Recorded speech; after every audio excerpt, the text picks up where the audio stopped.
जय हिंद दोस्तों। आज के इस वीडियो में हम लोग क्लास 11, ठीक है ना, क्लास 11 का मैथमेटिक्स पढ़ने वाले हैं। ठीक है, क्लास 11 का हम लोग पढ़ने वाले हैं मैथमेटिक्स, बोले तो मैथ, ये हम लोग पढ़ने वाले हैं। आज के इस वीडियो में हम लोग क्लास 11 का मैथ का चैप्टर 1 पढ़ने वाले हैं, जिसका नाम क्या है, समुच्चय। क्या नाम है, समुच्चय। अब ये समुच्चय क्या होता है, तो इसके बारे में हम लोग बात करेंगे, लेकिन इसे इंग्लिश में हम लोग कहते हैं सेट। ये सेट होता क्या है, समुच्चय होता क्या है? तो समुच्चय जो होता है, वस्तुओं के सुपरिभाषित समूह को ही हम लोग क्या कहते हैं, समुच्चय कहते हैं। वस्तुओं के सुपरिभाषित, ठीक है, सुपरिभाषित समूह को, या अगर बोले समूह नहीं तो या तो संग्रह को, ठीक है, हम लोग क्या कहते हैं, समुच्चय कहते हैं। ठीक है, अब बात करें अगर हम समुच्चय के एग्जाम्पल के बारे में, लेकिन सबसे पहले हम समुच्चय को समझ लेते हैं। वस्तुओं के सुपरिभाषित समूह का मतलब क्या हुआ? सुपरिभाषित का अर्थ क्या हुआ कि जिसकी परिभाषा हम लोग अच्छे ढंग से दे सके। परिभाषा जो हो वह परिभाषित हो, यानी जिसकी परिभाषा हम लोग क्या दे सके, परिभाषित, मतलब जिसकी परिभाषा क्या होनी चाहिए, परिभाषित होनी चाहिए। तो वैसी वस्तुओं के समूह को जिसकी परिभाषा क्या हो, परिभाषित हो, तो उसे हम लोग समुच्चय यानी कि सेट बोलते हैं। ठीक है, अब ये समझ में आ गया। अब अगर हम बात करें इसके एग्जाम्पल के बारे में, जैसे हमने कोई संख्या ले लिया, सपोज डेट हमने ले लिया 1 2 3 4 और 5, ये हमने संख्या लिया, और इन्हीं संख्या को हमने क्या किया, मझले कोष्ठ के अंदर हमने क्या कर दिया, लिखा है। मझले कोष्ठ के अंदर हमने क्या कर दिया, बंद कर दिया, और आगे की ओर बराबर का चिन्ह दे करके अंग्रेजी वर्णमाला के कैपिटल ए से लेकर के जेड तक किसी भी संख्या से हम लोग इसे सूचित कर सकते हैं। तो ये जो है हमारा क्या बन गया, समुच्चय बन गया। ऐसे ही हम एक एग्जाम्पल ले लेते हैं, कैपिटल लेटर ए। ये कैपिटल लेटर ए क्यों लिख रहे हैं हम आगे आपको बताएंगे, फिलहाल ये समझिए। कैपिटल लेटर ए हमने लिखा, मझले कोष्ठ के अंदर हमने क्या लिया, अंग्रेजी वर्णमाला के जितने भी स्वर वर्ण हैं उसको हमने ले लिया। हमने ए, ई, आई, ओ और यू, ये हमने ले लिया। ये भी हमारा क्या है, एक समुच्चय है। अब हम लोग जरा समझते हैं कि समुच्चय, इसको यहाँ पे हमने कैपिटल लेटर ए ही क्यों रखा, और ये जो मझला कोष्ठ के अंदर है, ये ए, ई, आई, ओ, यू, या 1 2 3 4 5, ये है क्या, और ये कैपिटल लेटर ए क्यों लिखा, और मझले कोष्ठ के अंदर इसे हमने ही क्यों लिखा। ठीक है, ये सभी चीजें हम लोग यहाँ समझते हैं। बात करें ये कैपिटल लेटर ए की, तो ये समुच्चय को निरूपित करता है, समुच्चय को दर्शाता है। तो कभी भी समुच्चय का यानी कि सेट का अगर हमें निरूपण करना हो तो अंग्रेजी वर्णमाला के कैपिटल लेटर से किया जाता है। ठीक है, अंग्रेजी वर्णमाला के, ठीक है, यहाँ पे हम लिख देते हैं, अंग्रेजी वर्णमाला के कैपिटल लेटर से हम लोग सूचित करते हैं। ठीक है, अंग्रेजी वर्णमाला के कैपिटल लेटर से हम लोग किसको सूचित करते हैं, समुच्चय को सूचित करते हैं।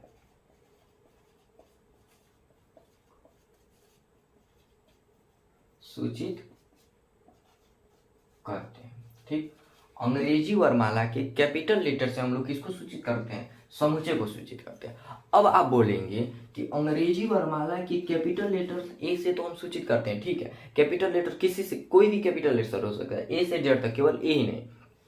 कुछ ऐसे कंडीशंस भी होते हैं जहाँ पे हम लोग एन का प्रयोग करते हैं, कुछ ऐसे कंडीशंस भी होते हैं जहाँ पे हम लोग आर का प्रयोग करते हैं, कैपिटल लेटर आर का। कुछ ऐसे कंडीशन होते हैं जहाँ पे आर प्लस का प्रयोग करते हैं, आर माइनस का प्रयोग करते हैं, क्यू प्लस और क्यू माइनस का प्रयोग करते हैं। ये सभी हम लोग जानेंगे कि कहाँ पे क्यू प्लस और कहाँ पे क्यू माइनस का प्रयोग करते हैं। ठीक है, कहाँ पे, ठीक है, समुच्चय को दर्शाने के लिए ही इन सभी का हम लोग प्रयोग करते हैं। अब आप बोलेंगे कि ये मझली कोष्ठ के अंदर जो ए स्मॉल लेटर में जो अंग्रेजी वर्णमाला का जो स्मॉल लेटर है, ये क्या है, तो इसे हम लोग बोलते हैं, ये जो आपको दिख रहा है ये आपका होता है समुच्चय का अवयव कहलाते हैं। ये है अवयव, ठीक है, क्या है, अवयव। इंग्लिश में हम इसे बोलते हैं एलिमेंट्स। क्या है, एलिमेंट्स है, ठीक है, अवयव है। ये जो होते हैं मझले कोष्ठ के अंदर जो होता है वो आपका क्या होता है, अवयव होता है। जैसे यहाँ पे जो समुच्चय ए का अवयव कौन कौन से है, ए, ई, आई, ओ, यू, कोई पूछेगा कि समुच्चय ए है, कोई लिख दिया है ऐसे ऐसे कोई समुच्चय लिख दिया ए और उसमें कुछ भी लिख दिया 1 2 3 4 5, ठीक। पूछ दिया कि इसमें ये जो समुच्चय है इसका अवयव कौन कौन है, तो 1 2 3 4 5 ये क्या है, इस समुच्चय के अवयव हैं। इस समुच्चय में ये सभी अवयव और इस समुच्चय में ये सभी अवयव हैं। उम्मीद करता हूँ कि आप इतना समझ गए होंगे। अब अगर हम बात करें, ये अवयव हो गया। एक बात ध्यान में रखिएगा, कभी भी समुच्चय के जो अवयव होते हैं उसे हम लोग मझले कोष्ठ के अंदर ही लिखते हैं। जैसे ये जो समुच्चय का अवयव है इसे हमने किस में लिखा, मझले कोष्ठ के अंदर लिखा है। इसको भी हम किस में लिखेंगे, मझले कोष्ठ के अंदर ही लिखेंगे। तो समुच्चय के जो अवयव होते हैं उसे हम लोग हमेशा मझले कोष्ठ के अंदर ही लिखते हैं। तो ये सभी अगर आप स्क्रीनशॉट लेना चाहते हैं तो आप ले सकते हैं। अब हम लोग बढ़ेंगे लोग आगे, ठीक है। अब थोड़ा सा हम लोग ये समझ लेते हैं कि जो समुच्चय सिद्धांत है, जो समुच्चय है यानी जो सेट है, जो समुच्चय है, इसका इस सिद्धांत का विकास किसने किया था। जब हम तो देखिए, इस समुच्चय जो सिद्धांत है इसका विकास जो है वो जॉर्ज कैंटर ने किए थे। किसने किया था, जॉर्ज कैंटर किए थे, ठीक है, जॉर्ज कैंटर, ठीक है। इन्होंने जो है इस समुच्चय सिद्धांत का विकास किया था।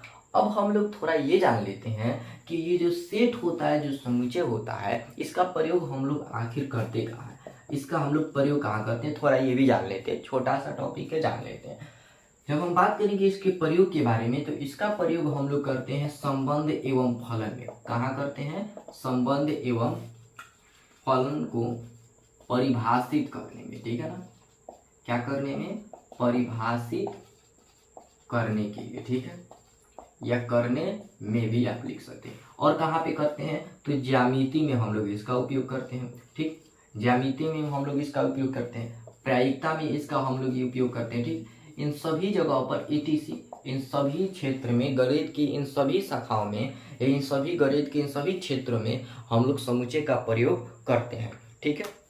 अब उम्मीद करता हूँ कि आप इतना समझ चुके होंगे। अगर आप स्क्रीनशॉट लेना चाहते हैं तो इसका स्क्रीनशॉट ले सकते हैं। उसके बाद हम लोग बढ़ेंगे लोग आगे, और आगे हम लोग क्या पढ़ने वाले हैं, आगे हम लोग पढ़ेंगे लोग समुच्चय निरूपण विधि, ठीक।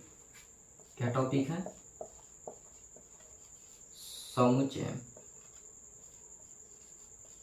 निरूपण, ठीक, विधि। जैसे हमने लिखा था, ठीक है, हमने लिखा था जैसे समुच्चय को ए ले लेते हैं, समुच्चय ए है और इसके अवयव हम मान लेते हैं ए आई ओ यू। एक तरीके से समुच्चय को हमने ऐसे लिखा, ठीक।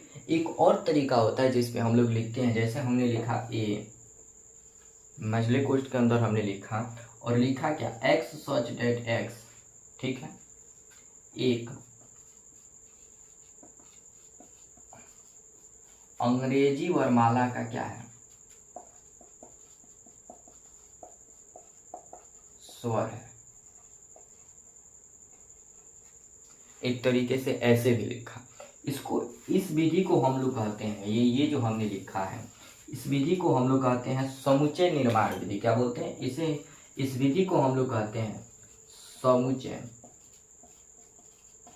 निर्माण, ठीक है, विधि। और ये जो हमने लिखा है, जो अभी तक हम लोग समझते आ रहे हैं, और इस विधि को हम लोग कहते हैं रोस्टर विधि। क्या बोलते हैं, रोस्टर विधि। तो जो समुच्चय निरूपण विधि है वो दो होते हैं। कितने होते हैं, दो होते हैं। क्या होते हैं, समुच्चय को दो विधि द्वारा हम लोग क्या करते हैं, समुच्चय जो होता है, सेट जो होता है, उसे हम लोग दो विधियों द्वारा हम लोग निरूपित करते हैं। एक होता है रोस्टर विधि, जो कि ये वाला है, इसका एग्जाम्पल ये है, और एक होता है समुच्चय निर्माण विधि। अब इन दोनों को हम लोग समझेंगे कि रोस्टर विधि क्या होता है और समुच्चय निर्माण विधि क्या होता है। देखिए, इन सभी को जानने के बाद ही हम लोग एक्सरसाइज पढ़ेंगे, क्योंकि एक्सरसाइज जो 1.1 है, इन एक्सरसाइज 1.1 में मेनली इन्हीं रोस्टर विधि और समुच्चय निर्माण विधि के बारे में ही बात किया गया है, ठीक है। तो इसलिए इन सभी को जानना जरूरी है। इन सभी को जान लेंगे तब हम लोग एक्सरसाइज जो है हम लोग अच्छी ढंग से कर पाएंगे, एक्सरसाइज भी समझ पाएंगे। तो सबसे पहले बेसिक जानना जरूरी है, इसको हम लोग पढ़ लेते हैं। सबसे पहले हम लोग जानेंगे कि रोस्टर विधि क्या होता है और उसके बाद समुच्चय निर्माण विधि क्या होता है।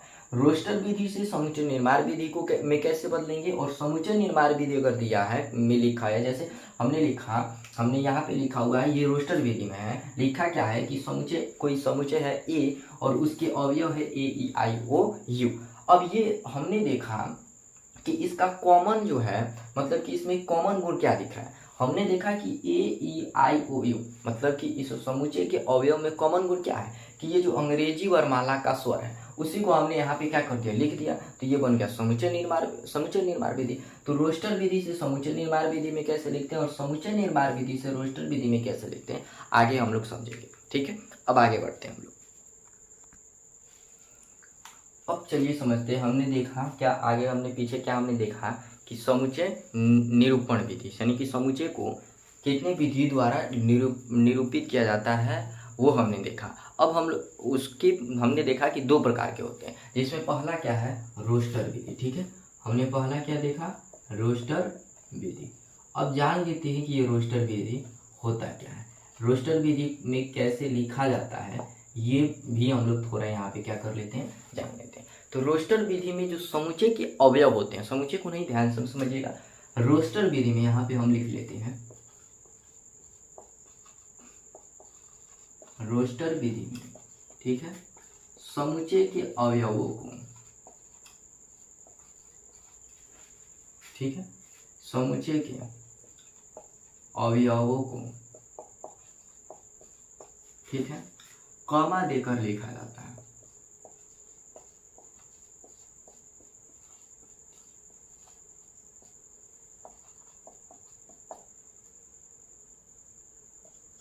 ठीक है, समुच्चय जो रोस्टर विधि होता है उसमें जो समुच्चय के अवयव होते हैं, जो समुच्चय के एलिमेंट्स होते हैं, एलिमेंट्स ऑफ सेट्स जो होते हैं, उसको हम लोग कॉमा दे करके लिखते हैं। जैसे एग्जांपल में हम लोग समझते आ रहे हैं, जैसे कोई समुच्चय है ए और इसके अवयव है ए ई आई ओ यू, ये हमारे क्या है, अवयव है। ठीक, अब ये जो अवयव है, ठीक, ये जो अवयव है, ये तो अभी हमारा कोई सेट नहीं हुआ। अब अगर इसी ये जो समुच्चय, ये है समुच्चय और इसका अवयव है, कोई सपोज डेट हम मान लेते हैं, लेकिन ये अभी पूर्णतः समुच्चय नहीं है। अब हम क्या करेंगे, कॉमा दे देंगे, तो ये हमारा बन जाएगा रोस्टर विधि में समुच्चय। ठीक है, तो ये समुच्चय का निरूपण किसमें हो गया, रोस्टर विधि में। तो ये हमारा हो गया रोस्टर विधि का एग्जाम्पल। तो उम्मीद करता हूँ कि आप रोस्टर विधि में समझ गए होंगे कि समुच्चय के अवयवों को हम लोग क्या करते हैं, कॉमा देकर लिखते हैं। जैसे ए कॉमा ई, ये दोनों क्या है, समुच्चय हैं, किसके, सेट्स ऑफ ए का जो है ये समुच्चय है ए ई आई ओ यू। हमने बताया था कि कभी भी समुच्चय को कैपिटल अंग्रेजी वर्णमाला के कैपिटल लेटर से सूचित किया जाता है, और जो स्मॉल लेटर होता है वो उसके अवयव होते हैं। तो कैपिटल लेटर ये जो है, ये किसको बता रहा है, सेट को निरूपित कर रहा है, और ये जो है उसके अवयव, सेट्स ऑफ एलिमेंट्स को ये निरूपित कर रहा है। ठीक, अब हम लोग बात करते हैं समुच्चय निर्माण विधि के बारे में, ये क्या होता है। अब इसको थोड़ा समझिएगा, ये रोस्टर विधि बहुत ही इजी था, जिसको हम लोगों ने आसानी से समझ लिया। अब हम लोग समझते हैं समुच्चय निर्माण विधि। ठीक,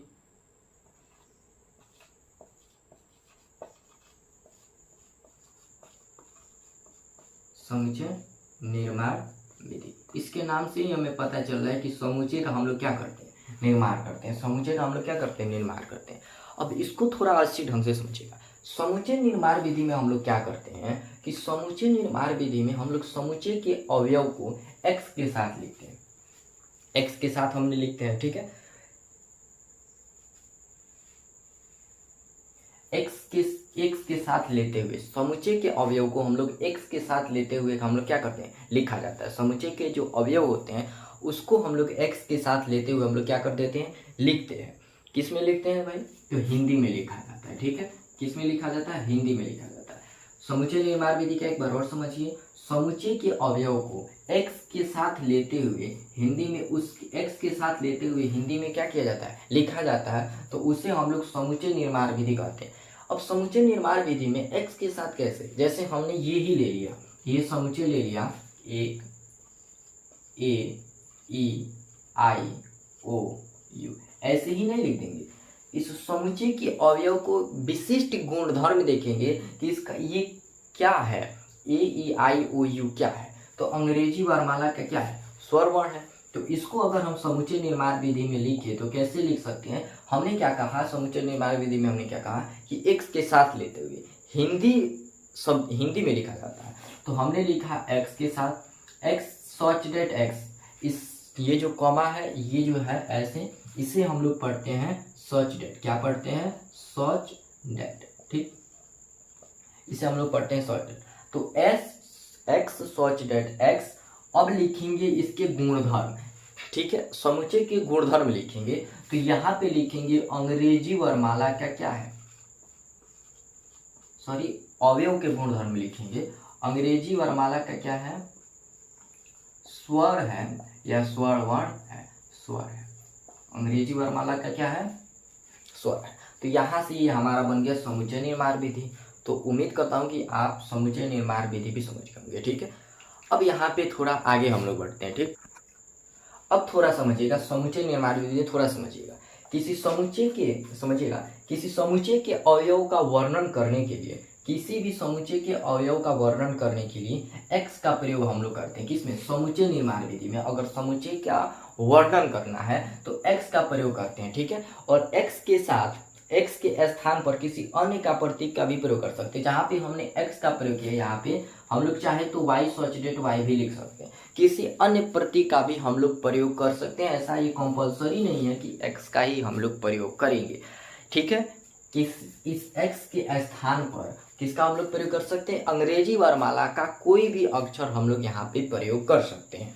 अब अगर हम आगे बोले, आगे क्या है देखिएगा, जैसे हम लोग y या z का भी हम लोग प्रयोग कर सकते हैं। जैसे कि हमने यहाँ पे आपको बताया है कि अगर आप चाहें तो y भी लिख सकते हैं, अगर आप चाहें तो z भी यहाँ पे क्या कर सकते हैं? लिख सकते हैं। ठीक है, कोई कंपलसरी नहीं है कि आप x सच डेट x से लिखेंगे, y सच डेट y भी आप लिख सकते हैं। ठीक है, जिसके उपरांत कोलन का चिन्ह या क्या होता है? सच डेट। देखिए इस यहाँ पे हमने क्या लिखा समझिएगा। यहाँ पे थोड़ा ये हमने लिखा, उसके बाद x। हमने क्या कहा कि x के साथ हिंदी में लिख देते हैं। समुच्चय निर्माण विधि में हमने क्या कहा कि x के साथ हम लोग हिंदी में लिख देते हैं। तो यहाँ पे हमने लिखा x, लेकिन x के बाद हम लोग किसका चिन्ह देते हैं? कोलन का चिन्ह देते हैं। इसी चिन्ह को, ये जो सच डेट होता है, इसी चिन्ह को हम लोग क्या बोलते हैं? कोलन हिंदी में बोलते हैं। तो कोलन का चिन्ह यानी सच डेट का चिन्ह देकर के पुनः एक बार जो हम लोग यहाँ पे लिखे वही लिख देते हैं। तो हम इसे पढ़ेंगे x सच डेट x। क्लियर इतना? अब देखिए कोलन का चिन्ह देते हैं या लिखते हैं। कोलन के चिन्ह के बाद समुच्चय के अवयव का विशिष्ट गुणधर्म को लिखते हैं। कोलन का चिन्ह हमने दे दिया, उसके बाद समुच्चय के जो अवयव है, जैसे हमने ये समुच्चय ले लिया और इसी समुच्चय को हमें किस में बदलना है? समुच्चय निर्माण विधि में बदलना है। ठीक है, और ये कौन सा समुच्चय है? तो रोस्टर विधि में। ये समुच्चय किस विधि में है? तो रोस्टर विधि में। और इसी समुच्चय को हमें किस में बदलना है? समुच्चय निर्माण विधि में बदलना है। तो यहाँ पे हमने एस सच डेट एक्स लिख लिया। इसके बाद जो समुच्चय के अवयव है, ये जो समुच्चय के अवयव है, इसके विशिष्ट गुणधर्म को हमें क्या करना है? हिंदी में लिखना है। विशिष्ट गुणधर्म यहाँ पे हम लिखते हैं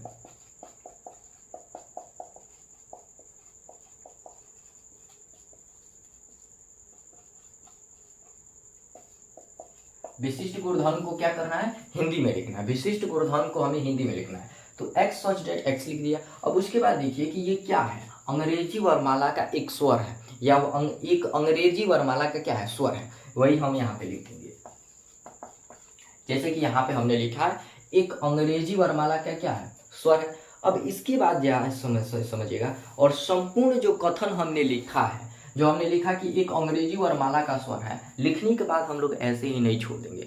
शुरू में ही वीडियो के स्टार्टिंग में ही जब हम समुच्चय के बारे में बता रहे थे, तो वहाँ पे हमने आपको बताया होगा कि जो समुच्चय होते हैं उसको सदैव मझले कोष्ठ के, समुच्चय के अवयव को सदैव मझले कोष्ठ के अंदर ही लिखा जाता है। तो इसलिए इस समुच्चय के अवयव जो है, ये जो समुच्चय का जो हमने समुच्चय निर्माण विधि में लिखा है, इसको भी हम लोग क्या करेंगे? ऐसे मझले कोष्ठ के अंदर लिख देंगे। तो ये हमारा हो गया समुच्चय निर्माण विधि। उम्मीद करता हूँ कि आप समुच्चय निर्माण विधि को अच्छे ढंग से समझेंगे। एक बात याद रखिएगा कि कभी भी हम लोग रोस्टर विधि में अगर हम लोग समुच्चय का निरूपण करते हैं, समुच्चयों को लिखते हैं, तो एक बात हमें सदैव ध्यान में रखना चाहिए। क्या बात है वो? कि रोस्टर विधि में जो समुच्चय के जो अवयव आते हैं उसे कभी भी दोबारा नहीं लिखना चाहिए। जैसे हमने कोई ले लिया, जैसे हमने लिया ए, समुच्चय ए, ऐसे लिखा, ऐसे लिखा।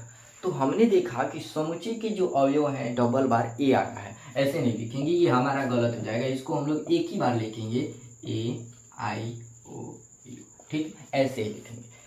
अगर दोबारा आ जाता है, कभी भी दोबारा नहीं लिखा जाता है। कब विधि में जब आप समुच्चय को निरूपित करते हैं या लिखते हैं, उस वक्त समुच्चय के अवयव को कभी भी दोबारा नहीं लिखा जाता है। जैसे हमने कोई लिख लिया, यहाँ पे हमने ले लिया स्कूल शब्द हमने ले लिया, ठीक है, ये बहुत इंपॉर्टेंट है। स्कूल या हो गया प्रिंसिपल या जो भी, जैसे आ गया ट्राइगोनोमेट्री, लिख दिया कि स्कूल शब्द को क्या कीजिए आप रोस्टर विधि में लिखिए, ठीक है, या दे दिया कि आप ट्राइगोनोमेट्री शब्द को रोस्टर विधि में लिखिए, या दे दिया कि प्रिंसिपल शब्द को रोस्टर विधि में लिखिए। कैसे लिखेंगे आप देखते हैं।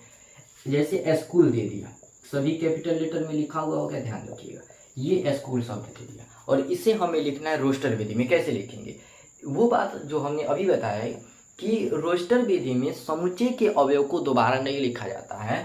तो यहाँ पे हमने ले लिया ए, ठीक है, कोई भी आप ले सकते हैं, A B C D E F G H I J, कोई भी आप अंग्रेजी वर्णमाला का कैपिटल लेटर लिख सकते हैं। अभी हम आपको बताएंगे कि कुछ ऐसे कंपलसरी अंग्रेजी वर्णमाला का लेटर्स होते हैं जिसका प्रयोग हम लोग उसी के लिए करते हैं, ठीक है, आगे हम लोग बात करेंगे इसके बारे में। तो हमने ले लिया ए, अब इसके लिखेंगे तो एस, उसके बाद सी, उसके बाद एच और उसके बाद ओ और उसके बाद एल। अब आप कहेंगे कि एक ओ आपने छोड़ दिया, एक ओ क्या कर दिया, छोड़ दिया। तो हमने अभी क्या बताया कि रोस्टर विधि में जब आप लिखेंगे तो उसके अवयव को कभी भी दोबारा नहीं लिखा जाता है। तो ऐसे ये हमारा रोस्टर विधि में हो गया, ठीक है। अब चलिए हम लोग थोड़ा समझ लेते हैं। एलिमेंट समझने से पहले अवयव मतलब कि कोई अवयव है उसको समझने से पहले, जैसे हमने यहाँ पे लिख लिया एस जो है ई का अवयव है, एस जो है ई का क्या है, ई का सॉरी एस जो है एलिमेंट जो है, एस एलिमेंट है किसका, ए का, समुच्चय ए का। इसको हम लोग बाद में समझेंगे कि ये कैसे आया, ठीक है, ये कैसे आया इसको हम लोग बाद में समझेंगे। लेकिन कुछ लेटर्स हैं अंग्रेजी वर्णमाला का जो कंपलसरी किया गया है विशेष रूप से, ठीक है। आइए उसको समझते हैं। सबसे पहले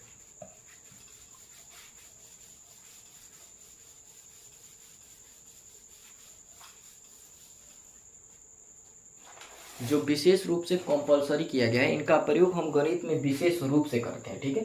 गणित में प्रयोग हमें समुच्चय के लिए, खास करके समुच्चय के लिए ही नहीं बल्कि सभी के लिए हम लोग यहाँ पे कर सकते हैं। जैसे हमने ले लिया एन, अंग्रेजी वर्णमाला का कैपिटल एन का प्रयोग हम लोग कब करते हैं, जैसे हमने समुच्चय लिखा था ए, तो इसको हम लोग कहीं पे भी प्रयोग कर सकते हैं, ए चाहे बी, कैपिटल बी, इसको किसी भी समुच्चय को निरूपित करने के लिए कर सकते हैं। लेकिन कंपलसरी है एन, एन का प्रयोग हम लोग कहाँ करते हैं, तो प्राकृतिक संख्या का समुच्चय का निरूपण करने के लिए। अगर कोई प्राकृतिक संख्या का समुच्चय है, ठीक है ना, प्राकृतिक संख्या का समुच्चय का निरूपण करने के लिए हम लोग कैपिटल एन का प्रयोग करते हैं। जितनी भी प्राकृतिक संख्या आती है, जैसे हमने ले लिया यहाँ पे ए ले लिया 1 2 3 4 5, ये हमारा क्या है, एक प्राकृतिक संख्या है। गिनती की संख्या को हम लोग क्या कहते हैं, प्राकृतिक संख्या, ये एक प्राकृतिक संख्या है। तो प्राकृतिक संख्या का समुच्चय जो होता है उसको हम लोग सदैव कैपिटल एन से निरूपित करते हैं। तो यहाँ पे हमारा गलत हो जाएगा, तो हम यहाँ पे क्या लिखेंगे, कैपिटल एन लिखेंगे, ये हमारा सही होगा, ठीक है, कैपिटल एन। नेक्स्ट हमारा आता है, जैसे हम नेक्स्ट ले सकते हैं जेड। जेड क्या है, देखिए जेड का प्रयोग हम लोग कहाँ पे करते हैं, ठीक। अब इसको थोड़ा समझिएगा जेड के बारे में, ठीक। जेड का प्रयोग जो होता है वह पूर्णांक संख्याओं का समुच्चय का निरूपण करने के लिए, ठीक है, सॉरी पूर्णांक संख्या का,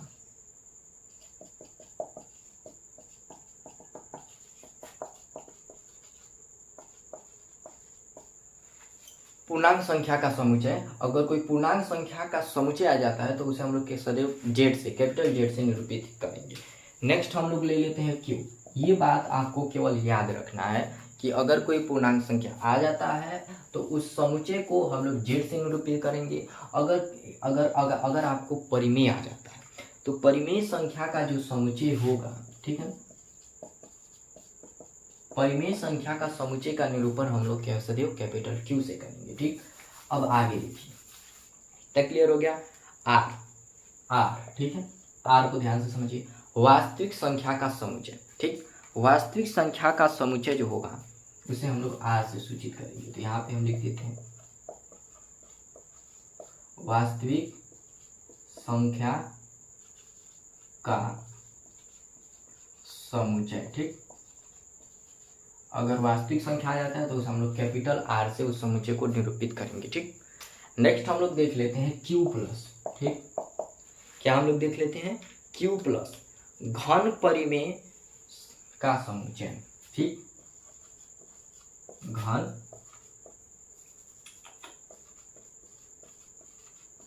परिमेय संख्या का समुच्चय। ठीक है, घन परिमेय संख्या का समुच्चय। उसके बाद हम लोग क्या ले लेते हैं आर प्लस। ठीक, आर प्लस तो घन वास्तविक संख्या का समुच्चय, प्लस है तो घन।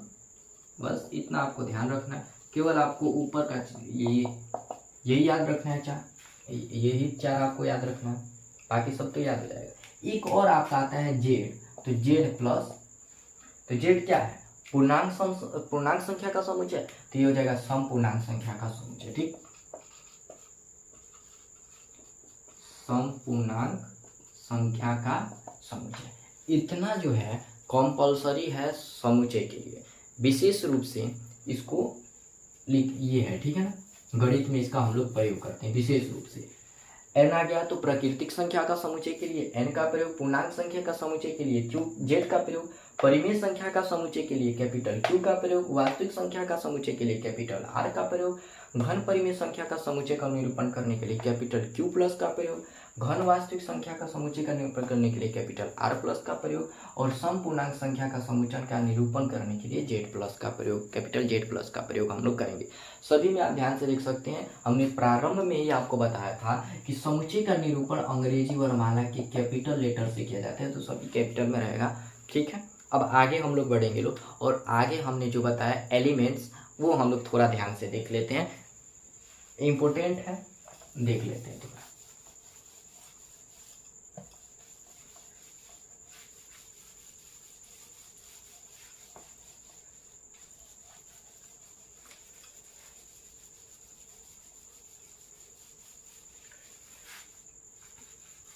ठीक है, इसके बाद वीडियो काफ़ी लंबा हो जाएगा, तो यहीं पे वीडियो को समाप्त कर दिया जाएगा, और जो एक्सरसाइज होगा वो हम लोग अगले वीडियो में देखेंगे, क्योंकि वीडियो काफ़ी लंबा हो चुका है।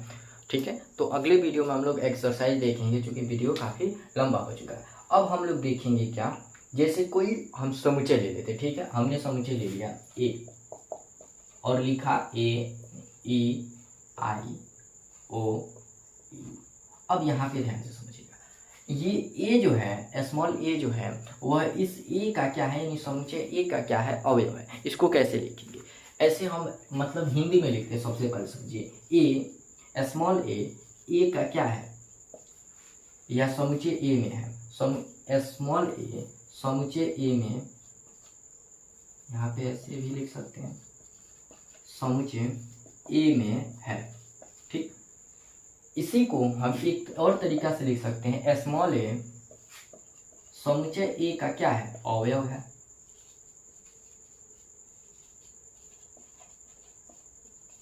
इसी को एक और तरीका से लिख सकते हैं कि स्मॉल ए जो है, ये ए ही छोड़िए, केवल ए क्यों, ई ले लेते हैं। स्मॉल ई जो है समुच्चय ए का ए के अंतर्गत है। देखिए, एक ही चीज को हमने कितने तरीके से लिखा, 3 तरीका से लिखा। इसी को अगर हम इतना न लिख करके कि स्मॉल ए समुच्चय ए में है, या स्मॉल ए समुच्चय ए का अवयव है, या स्मॉल ए समुच्चय ए के अंतर्गत है, इसी को इतना न लिख करके हम इसको ऐसे लिखते हैं कि स्मॉल ए जो है एलिमेंट है ए का, यानी समुच्चय ए का एलिमेंट है। ठीक, ऐसे हम लोग करके लिख देते हैं। ऐसे ही हम लोग, जैसे स्मॉल ई जो है एलिमेंट है, ऐसे हम लोग इसको बनाते हैं, एलिमेंट है, ई की तरह नहीं होता है, ऐसे होता है। ठीक, ये आपको कहलाता है एलिमेंट। क्या कहलाता है, एलिमेंट होता है। एलिमेंट बोले तो अवयव होता है। ठीक, तो स्मॉल ई जो है वो एलिमेंट है किसका, ए का। ये हम लोग एक्सरसाइज 1.1 के दूसरे नंबर क्वेश्चन में जो क्वेश्चन है वह इसी पर आधारित है। तो यहाँ से आप एक्सरसाइज 1.2 का दूसरा नंबर क्वेश्चन खुद ही तैयार कर सकते हैं। दिया क्या है क्वेश्चन में, सबसे पहले क्वेश्चन देख लीजिए, और यहीं से क्वेश्चन आप बना भी सकते हैं, तैयार भी कर सकते हैं। क्वेश्चन दिया है आपका सबसे पहले हम वही देख लेते हैं। क्वेश्चन दिया है कि आपका मान लीजिए एक समुच्चय दिया है और कह रहा है कि मान लीजिए वो जो समुच्चय है, एक समुच्चय क्या दिया हुआ है, ए एक समुच्चय दिया हुआ है, ठीक है। और यहाँ पे 1 2 3 4 5 इतना आपको दिया हुआ है। कह रहा है कि मान लीजिए ये जो समुच्चय है 6 तक है, ये है, ठीक। अब कह रहे कि रिक्त स्थानों में उपयुक्त प्रतीक एलिमेंट, ये एलिमेंट है का चिन्ह है और ये एलिमेंट नहीं है। अगर है तो एलिमेंट का चिन्ह देंगे, अगर वह उसमें नहीं शामिल है तो एलिमेंट नहीं है का चिन्ह देंगे।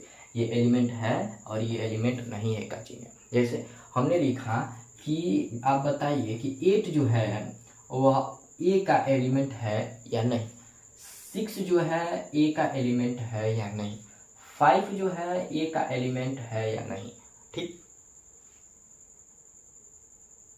ये ज़्यादा नीचे हो गया, सॉरी। यहाँ पे हम लिखते हैं 8 जो है ए का एलिमेंट है या नहीं, ठीक। 6 जो है ए का एलिमेंट है या नहीं, 5 जो है ए का एलिमेंट है या नहीं, 10 जो है ए का एलिमेंट है या नहीं, 1 जो है ए का एलिमेंट है या नहीं। यहाँ पे हम लिख देते हैं कि 4 जो है ए का एलिमेंट है या नहीं। यहाँ पे आपको बताना है, कैसे आप बताएंगे। सबसे पहले एलिमेंट है या नहीं, अगर एलिमेंट है तो आप ऐसे चिन्ह का प्रयोग करेंगे। अगर एलिमेंट नहीं है तो एलिमेंट का चिन्ह दे करके इसे बीच में से ऐसे क्या कर देंगे, फाड़ देंगे, तो ये एलिमेंट नहीं है का सिंबल हो जाएगा। तो ये एलिमेंट है और ये एलिमेंट नहीं है। तो यहाँ देखिए ये हमारे पास क्या है, समुच्चय। इसी में से देख करके हमें बताना है कि 4 जो है वह ए का एलिमेंट है या नहीं। तो देखिए इसमें अवयव है 4 ए के लिए, ये तो ए है, एक समुच्चय है। अब बताइए कि 4 शामिल है तो जाहिर सी बात है इसमें 4 है, दिख रहा है स्पष्ट, तो एलिमेंट है। अब देखिए 8 है कि नहीं, नहीं है तो एलिमेंट नहीं है। 6 है कि नहीं, है तो एलिमेंट है। 5 है, 10 नहीं है, ठीक, 1 है, तो ऐसे हम लोग इसको लिख देंगे, ठीक है। तो वैसे ही आपका दूसरा क्वेश्चन है, आप दूसरा क्वेश्चन तैयार कर लीजिएगा, ठीक है। तो चलिए आज के इसमें फिलहाल इतना ही। अगर ये आपको वीडियो अच्छा लगा हो तो लाइक कीजिएगा, शेयर कीजिएगा, सब्सक्राइब कीजिएगा और साथ ही साथ बेल आइकन को ऑन कर लीजिएगा। तो चलिए, धन्यवाद, थैंक यू।